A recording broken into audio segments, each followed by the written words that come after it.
Okay, this is a pneumatic crimper that I repurposed for a Murrine cutter.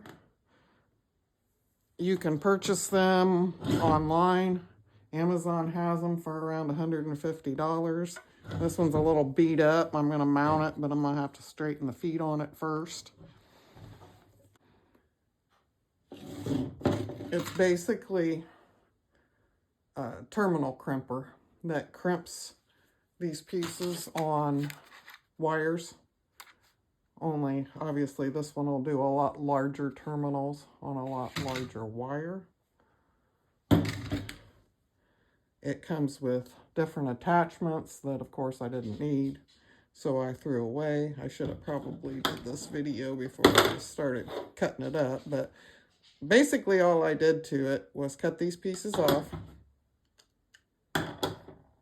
drill a couple holes, add my wheels. It comes with a foot pedal, and the wire, or the hose, the air hose, from the crimper to the foot pedal. I had to add the hose that goes to the air compressor. So I think this is 1/4 inch OD, which is outside diameter. These fittings, the regulator, so you can regulate the airflow to it, and then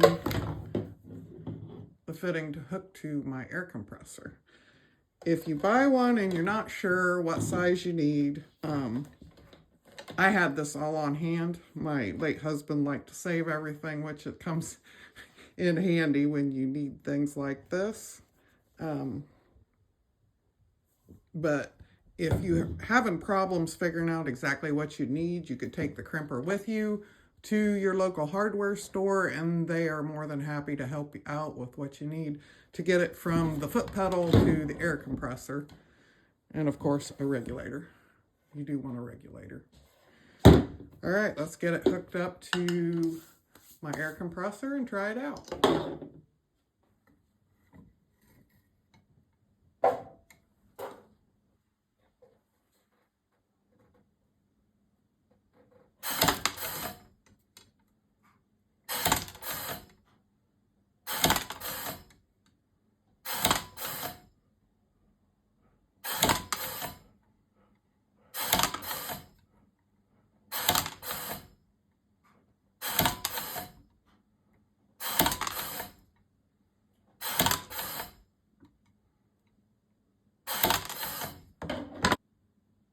Just some scrap Murrine. But it made pretty good cuts. I purchased this container at Walmart. It's basically a container for flour. It works great for catching Murrine. It's got a little pour spout, but the lid's easily removable.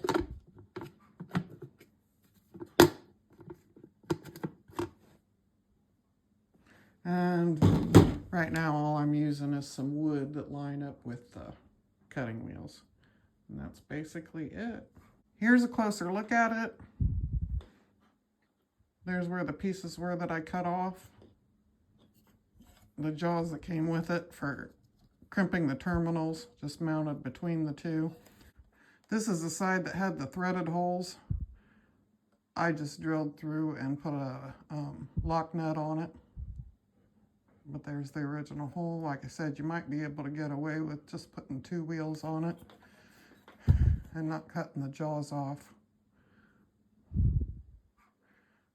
But I wanted 3.